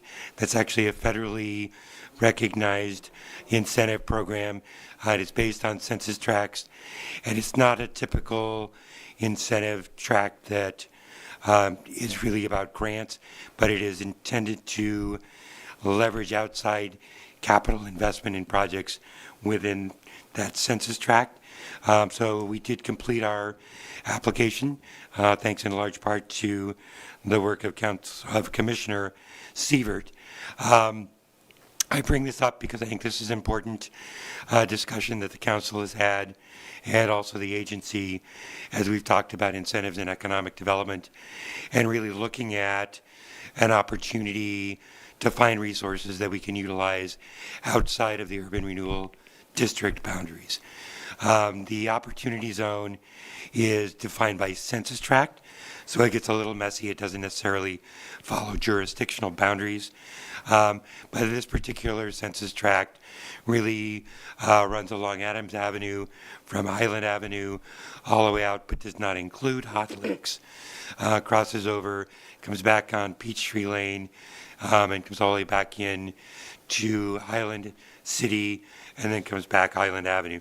So that large census tract for La Grande has real value when we look at the development opportunities along Mulholland Avenue, McAllister Drive, Cove Avenue. Those are all areas that have historically been kind of either on the edge of or out of the urban renewal district. This particular zone includes those areas. It also includes the industrial property and the property adjacent to the airport, which is an opportunity that we've looked at in the past. So we've got that. And when we did our urban expansion study, looking at where we could expand the urban growth boundary with new buildable lands, almost all of the lands identified as buildable lands that we could expand to are within that same census tract. So it aligns well with where we are positioned to grow already, and it's a potential incentive that can help attract outside investment. Equally important, there's been a lot of conversation with the council about potential Southside housing development, including potentially being able to find a way to extend water and sewer to that south end project. This opportunity zone creates an opportunity to attract investment to spur development should we finally get to a point of connecting utilities to that site. So I think this is a big step forward. The governor still has to approve the selection for opportunity zones, but I think it's important to acknowledge the effort that's gone into this in the last 2 months. It was an extensive application. Commissioner Sievert really did the layman's effort since we had to have one municipality as the applicant and the majority of the zone was in the county. The commission really stepped up and provided that leadership. So thank you to them, and update to you. Question? Yes. So this opportunity zone, does that give us some granting or allow us to apply for grants? No, it is not a grant related. It is really how do we attract outside investment. The opportunity zone, and without going deep into the weeds because I know it's late, the opportunity zone is an incentive to entice capital investment, and it's basically a capital gains deferment. So high value investors who have recently sold property, need to hide their capital gains, can invest in a project in a opportunity zone and get a higher rate of return while deferring the actual tax on their capital gains while it's in that process. I see. So complicated, a little above my pay grade, but we've got some folks with Business Oregon who are really on top of that and really helping kind of push this project forward. So they can refer businesses or people who are looking to have Correct. that. Correct. And most of that investment is handled through what are called community development investment funds. And there are 3 different funds that we have been in contact with in the past. So that each of them typically fund a different kind of project. Some specialize in housing, some in mixed use, some in infrastructure and such. So anyway, big step forward. I'm excited to just be working on an incentive that helps address council's concern with having some resource that's available beyond the geographic boundary of urban renewal. So I think we're making a step forward. The other project, because we have been busy while council was busy with budget, we also, based on the budget recommendations, went ahead and moved forward with issuing a RFP, request for proposals, for consultants to lead us through the development of an updated economic development plan. Again, this is the community-wide, all of LeGrand economic development plan that will replace the outdated 2010 plan. So that RFP has gone out. The application submissions are due June 15th. We already have 2 applications in, and I have fielded questions from 3 other potential applicants. So we expect to have a pretty good stack of applicants to review. I bring that to your attention tonight because we will probably try to go through the selection process, choose our consultant latter part of June, first part of July. And again, timing this process to run concurrently with the urban renewal study so that we are fairly far along talking about at least pretty solid draft, potential kind of direction in time to help shape some of the conversation with the January retreat. And certainly as we get into the budgeting session, that will be looking at a fairly close to, if not completed plan that can drive our budgeting decisions for the next fiscal year. So that's our timeline. The one heads up that I will give you as council members, throughout the process in this plan, we will be engaging with the council both formally through work sessions, but also individually throughout the process. But in the beginning, I would like to request that we have a sitting council member join the selection committee to just join us in reviewing the applicants and really reviewing those proposals and helping us select the actual consultant that will be helping us with this process. I think that's an important process to have council input in, kind of vetting who they're going to be working with through that process. So I don't know if John has sent out an email inviting volunteers, but please be looking for that. We would like to have that input in the selection process. And so, and other than that, the entire council will be actively involved at various stages throughout the actual process of creating the plan. That's it. That's all I have. Been a busy couple of months. Thank you. Any questions? An added criteria that I'd like to add to what Timothy just shared with you is that not because we're trying to be difficult, but because of course we're in an election season, we would like to try and make sure that if one of you volunteers to be a part of that, that it would be somebody that we know for sure is going to be here into the next year. So our request would be somebody who's not arguably in jeopardy of not being in their current seat at the beginning of the year. something to consider. Thank you. Good evening, Mayor, councilors. Hello, Shane. Two things, quick things. Just some run numbers for LeGrand Fire Department in, up till May.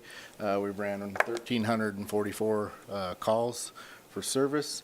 In May, we ran about 234 EMS calls and transfers, 35 fires, MVCs, 31 lift assists, and 1 TIMS call out. So they're pretty busy, but we're doing good and keeping up with things, and that's really good. Proud of them. Number 2, we will be, LeGrand Fire Department will be hosting the head of the Oregon State Fire Marshal tomorrow, Chief Mariana Ruiz Temple, and so we'll be meeting with some Union County fire chiefs there at the fire department to talk about issues in the fire service throughout Oregon. So we're excited to have her here and visit with her. So just a couple quick things. So any questions? Thank you. Thank you, Chief.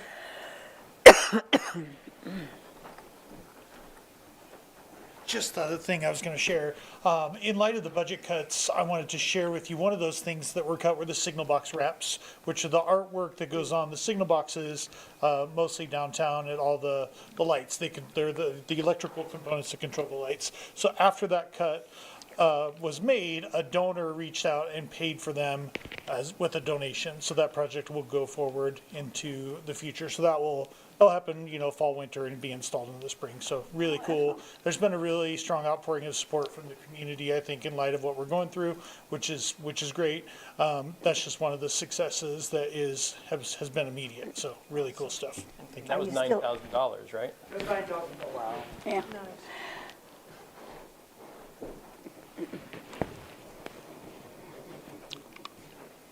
Good evening, Mayor, City Council.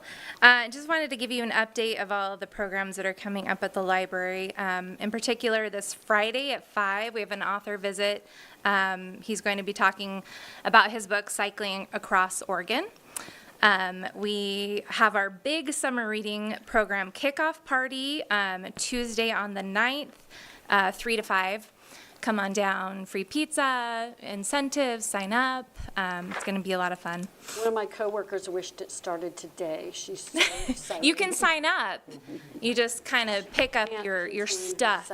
Yeah, we're excited. We are also partnering with Parks and Rec and their urban forestry crew on a program, Plant a Seed, Read. It'll be along the Story Walk at Riverside. That is Wednesday, June 10th at 10:30. So just a lot of stuff coming up. Book clubs continue. We have Lego competitions this summer. I did want to highlight, as part of America 250 celebration, we are partnering with the Oregon Humanities, and they will be coming and doing a talk about talking about values across political divides. So it's just kind of an open discussion, conversation. Everyone's welcome. That's June 26th at 5:30. And I would just, of course, always encourage you to sign up for our newsletter, Wowberry. Check Facebook if you're not following us. We have paper copies of our programs at the library. Just come on down. And good news, we have already received word that we will be getting $1,700 from the Union County Library Foundation Group. So we will be putting that towards next fiscal year programs. So, good news. That's it. Any questions? Oh, and also, really fast, hotspots. Our hotspots are so popular at our library. We have 26 hotspots. They're always checked out. So it's a very much needed resource in our community. Would like to add to that at some point. So we might seek funding for that at some point with grants. So anyway, thank you. Thank you, Carrie.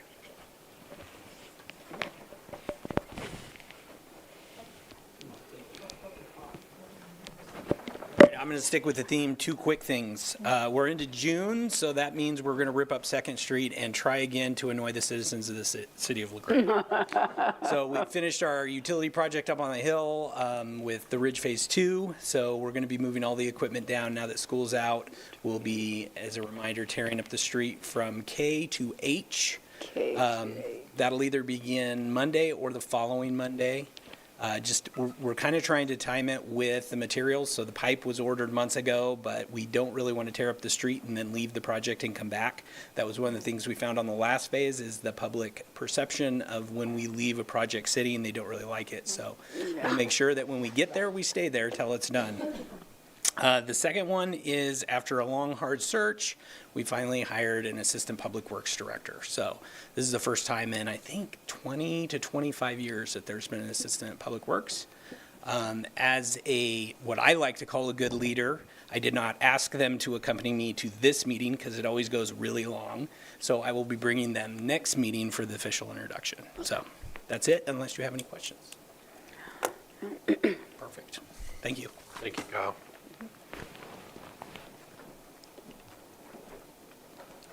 Any more staff comments? City manager.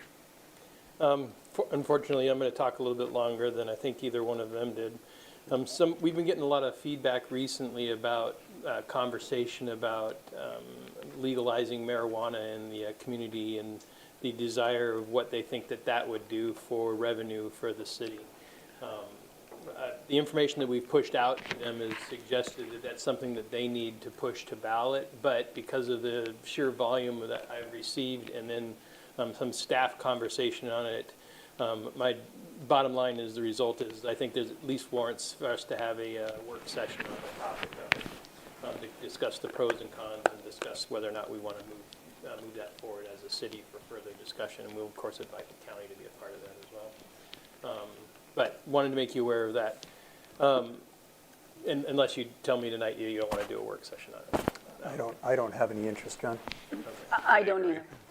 It's been brought before the voters twice, and it's been rejected handily both times. And I think it's, unless we see more public support than individuals reaching out to you, I don't have interest in using a work session. I'm interested. We're looking for revenue streams. Yeah, I would be interested in it. I think if they want it on the ballot, they need to do That's the right. legwork and get it on versus us doing it for. Yeah. We had it before us before, and we said, it's not our decision, it should be the public's decision. Right. That's been the position of the council in the past. Yeah. The public needs to make that decision, not the council. Right. So Mayor I Ford, need consensus on it so that I can, what's that? I would say consensus is not interested in a work session. Is that what I'm seeing? Yep. I'm open to a work session. I'm open to a work session. I'm open to, just to talk about it, because I wasn't on the council before. Yeah. So I'm against, Mary Ann's against, Dave against. I'm Denise. against. So there's 4. Okay. All right, then we will not do a work session. Some additional things that are coming up on the horizon, just for you to be aware, this Friday we have the next iteration of the Streets and Roads Continuing the Conversation Community Roundtable at La Bebe Cakes. On Saturday, we will be out at the Farmers Market, and then also on June 13th, we'll be holding 2 separate sessions for the Streets and Roads as well at the library. We're also doing a community roundtable on the 24th of June that we're calling the Housing Production Edition. Just, again, getting into the topic of dealing with housing within the community. On the, I think Carrie mentioned this earlier, but on the 26th of June, we have the Talking About Values Across Political Divides event that'll be taking place at the library as well. It's be hosted by Lowell Greathouse. And then on the 22nd of July, we'll have our next community town hall. So, of course, I'll be in the near future soliciting for people to give submissions of who they would like to be nominated, either from the community or from the council of who they'd like to see recognized as contributing to the community efforts or community betterment. I have a couple of other ones out there. We've got some other ones on the horizon that we're working towards, too, that are associated with topics like budget and public safety in August. So lots of stuff we're working on. we would absolutely welcome as many of you as it would be possible, short of a quorum, to attend and help out at the Saturday, farmers markets. Right now, I think Kyle and I are taking on the bulk of that effort, but it'd be good to get a little bit of relief in there once in a while too, if you're willing to help out. Unless you have any questions of me, that's all I have for now. Thanks, sir. Thank you. Counselor discussion. Comments. I participated Saturday in the farmer's market with John, and just had like a whiteboard saying, ask us questions, whatever, about the gas tax, whatever.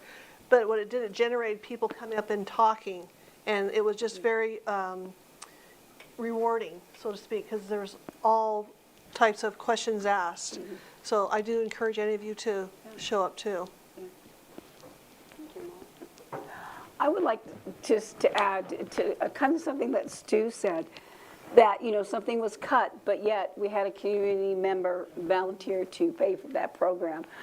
I know I was able to help out too. All of a sudden, if you know that there is a need and so forth, I noticed Stu had something that, I can't remember what piece of paper it was. What was it? About stuff that needed to be done at the pool or whatever, and I saw that, I go, I could help with that. And so I think that can happen, and that's kind of what I'm talking about. We as a city need to work together for a stability in our financial. But also, I think our community is willing to help out as well, and stuff like that. I think we need to kind of look for those avenues as well, and stuff like that. And I didn't even know that I could do something, and he said, yeah, you could. I'm like, okay. And so it was a fun thing to do, so, yeah. Just so y'all know, because I know you're going to go home and wonder, she bought some ADA accessible shower chairs for the pool that were worn out that we just didn't have in the budget. So that was a huge help. Yeah, but see, I didn't know about it, and I could do it, so it was There's all kinds of little things that people can buy, to your point. So yes, yeah. Great idea. See, so do it. On theme, I've got two things. Go ahead. I represent the Council on the Union County Safe Communities Coalition. So our update is in the fall, we're going to host a 7th and 8th grade Healthy Youth Conference, and we're going to get for anti-drug healthy choices message. We're going to get a national speaker there, and that is coming together, and I think it's going to be pretty great. They are working together toward greater visibility for countywide events, and they've put a lot on social media,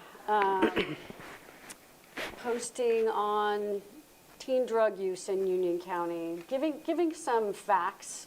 And I think I saw recently one on 988 suicide hotline. So things that kind of promote healthy behaviors and kind of give the pulse of what's going on with youth in our county. My second one is at our May council meetings, several community members, including Brittany, came to the podium and made a sincere request that June be proclaimed LGBTQIA+ Pride Month. June is recognized as Pride Month in the US, the UK, Canada, Spain, Germany, France, the Netherlands, Brazil, Mexico, Argentina, Taiwan, Japan, Thailand, Australia, New Zealand, South Africa, and other countries. The purpose of Pride Month is to commemorate the ongoing pursuit of equal justice for the lesbian, gay, bisexual, transgender, and queer community, and celebrates the accomplishments of the LGBTQ individuals. Since the city of LeGrand has a diverse community of people who contribute to our community economically, and educationally, and culturally, I support Pride Month, and I want to foster a safe and welcoming and inclusive environment for all residents. That's it. Carrie, I'd love to be involved in a Friends of the Library organization here. Do we have one? Because if not, I'd be happy to help set one up. So we used to have one, and I would have to do some research when that was. It was back when Joe Cowling was director. It dissolved. It didn't get enough. It just didn't have enough drive at the time. But I do know you have to like specifically create, Heather might know, like a 501c3.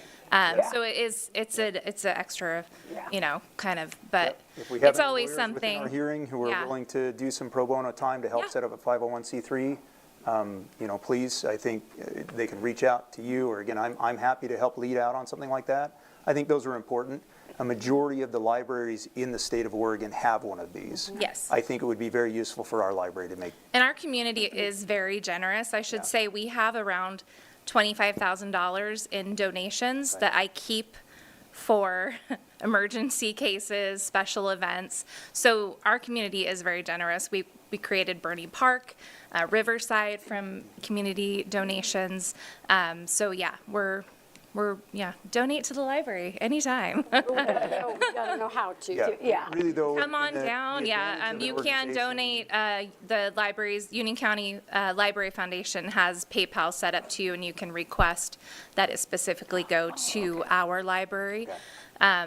Or you can just come on down, we can do it. Yeah, you just, you know, you want to set it up in a formal way where there, you know, people can take advantage of tax benefits and other things like that, but also volunteer opportunities. You know, it's common for those organizations to put on book sales, to put on events to help raise funds. Union Public Library has a very. Absolutely. Pendleton has a big one. Yeah, they have a good one. So anyway, for what it's worth, you know, and publicly, I think, you know, let's get something happening, and let's help to backfill some of the funding that we have needed to, you know, strip out of some of these programs because of the city's financial situation. Yeah, absolutely. Okay, thanks. I have 5 kids who are disproportionate users of the library, so I will happily donate what little time I have. I have one other thing to mention too. We had a promotion meeting today about Crazy Days. It's going to be awesome, guys. Okay, it's going to be really awesome. And Mary Ann, did you want to talk a little bit about it? Well, we have quite a few things going. We have some vendors, of course, and we have, Jeff Cruz is heading up our activities, our family activities committee, and he's doing a great job with it. And I happen to be the chair of the promotion committee, but which I have to step away from because I have the car show that my husband and I run that. So I can't be there at promotion, but I can be there. I'm still downtown, doing something different. What's the date of Crazy Days? It's the 18th of July. Yeah, it's Saturday. It's always on the 3rd weekend of July. And there's a lot of activities for kids and families and everybody to get involved. It is fun. It's fun, and anybody wants to work on it, they are looking for people to help. Jeff was previously chair of the Parks Commission at one point. He's good. He's great. He is good. I kind of talked him into doing it, and I'm hoping that he'll take it over next year, but Yeah. we'll see. He loves the spreadsheets. Love it. Good. Anybody else? Yeah, the Optimists Youth Fishing Derby, the annual Youth Fishing Derby is this Saturday from 9 to 3 up at Morgan Lake Park. Free fishing for kids. It's free fishing day, so the adults can fish. There's free prizes donated by Bimart. So last year, every kid got tackle. Lots of kids got fishing poles, but there's prizes in different age categories, and it's really super fun. So please. And ODF&W is putting like 20,000 fish in the lake right before. Yes. They just did it. Yeah. So it's super fun. If you have kids, go. And if you don't have kids, tell people with kids to go, because it's totally. This Saturday? It's this Saturday. Oh. The 6th. It's every year. We love it. It's a good time.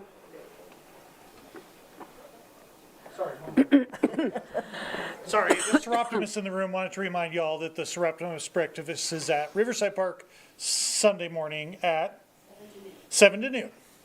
This Sunday? Yeah, this Saturday. Mary Ann, do you have anything? I don't. Very well.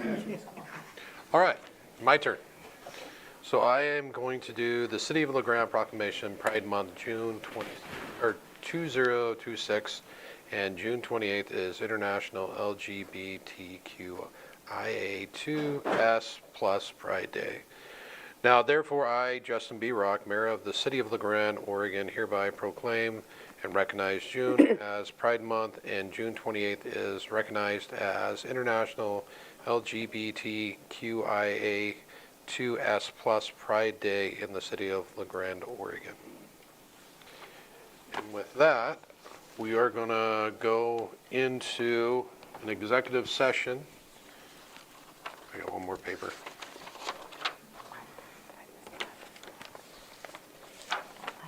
I got it. The City of LeGrand City Council will meet in an executive session pursuant to ORS 192-6602D. This executive session has been scheduled to conduct deliberations with persons designated by a government body to carry out labor negotiations. Pursuant to ORS 192-6604, representatives of the news media shall not be allowed to attend this executive session related to labor negotiations. The City Council will reconvene after our meeting. And we will move on. Do I need a